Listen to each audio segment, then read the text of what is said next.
Баршаңызға сәлем. Бүгін сіздерге міндетті әлеуметтік медициналық сақтандыру жайында барынша қарапайым тілмен толық ақпарат беретін боламын. Видеоны соңына дейін көрсеңіздер, осы сұрақтарға толық жауап аласыздар. Яғни, міндетті әлеуметтік медициналық сақтандыру дегеніміз не? Және осы жүйе бойынша азаматтар қандай медициналық көмекке жүгіне алады?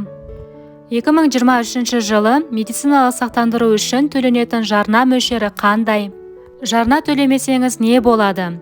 Медициналық сақтандыру статусын қалай тексереміз деген сұрақтар төңірегінде нақты жауап ала аласыздар. Қолдау ретінде видеоға лайк басып, пікір қалдырып кетулеріңізді сұраймын. Сіздердің кері байланыстарыңыз мен үшін өте маңызды. Міндетті әлеуметтік медициналық сақтандыру Қазақстанның барлық сақтандырылған азаматтарына, жынысына, жасына, әлеуметтік мәртебесіне, тұрғылықты жеріне, табысына қарамастан, тең дәрежедегі сапалы медициналық көмекке қолжетімділікті қамтамасыз етеді.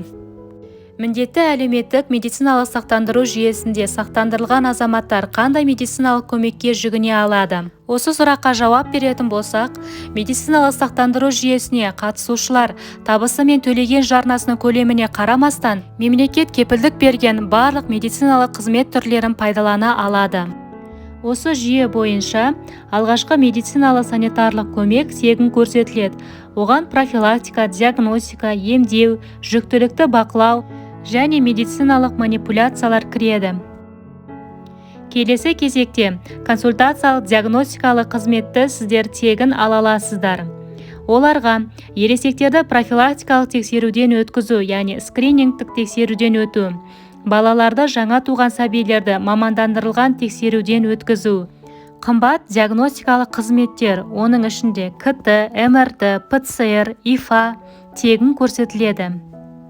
Келесі кезектерде амбулатория деңгейінде дәрі-дәрмекпен қамту, стационарлық көмек, балалар мен ересектерді медициналық оңалту, яғни реабилитация, кардиология, кардиохирургия, неврология, нейрохирургия, травматология және ортопедия бағыттары бойынша жүзеге асырылады.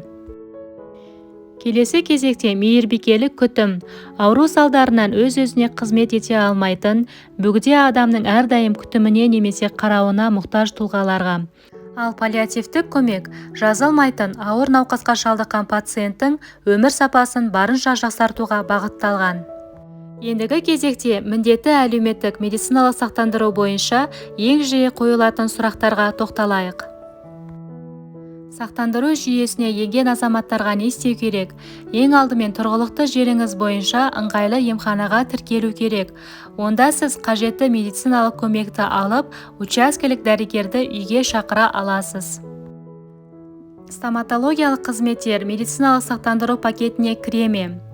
Яғни бұл жерде стоматологиялық қызметтер халықтың жекелеген санаттарына ғана көрсетіледі.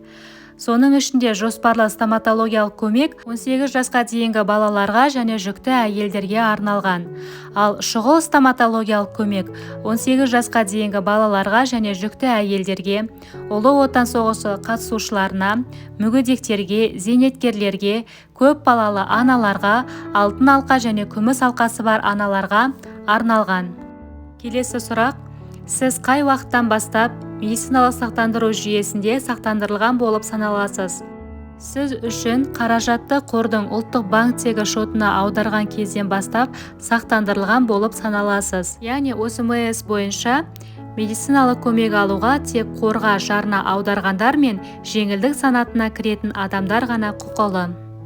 Келесі сұрақ: ОСМС бойынша ЭКО қызметін алуға бола ма? Иә, болады. Бұл процедура ОСМС шеңберінде ұсынылатын медициналық қызметтер пакетіне кіреді. Келесі сұрақ: жеке зертхананың қызметіне жүгінген кезде қор жасалған анализдердің шығындарын төлей ме? Қор зертханалық қызметтерге тікелей төлем жасамайды.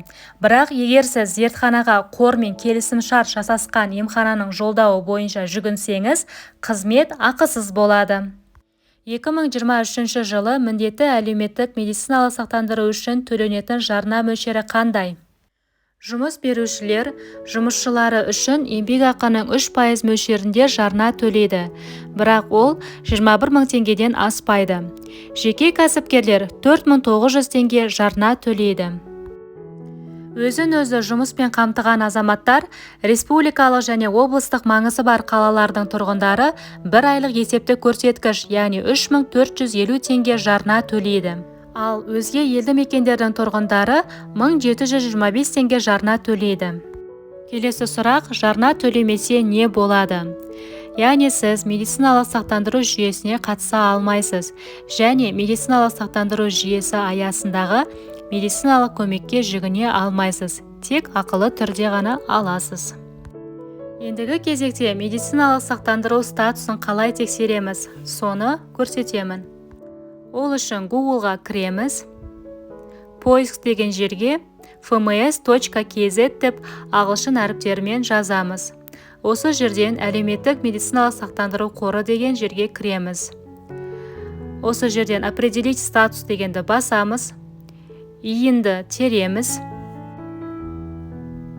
және яғни робот дегенді басамыз, запрос жібереміз. Осы жерде сізде медстраховкаңыз бар ма және соңғы 12 айда төлем жасалған ба, платеж өткен бе, сол бойынша ақпарат беріледі. Берілген ақпарат сіздерге пайдалы болса, видеоға лайк басып пікір қалдыруларыңызды сұраймын. Сіздердің қолдауларыңыз мен үшін өте маңызды.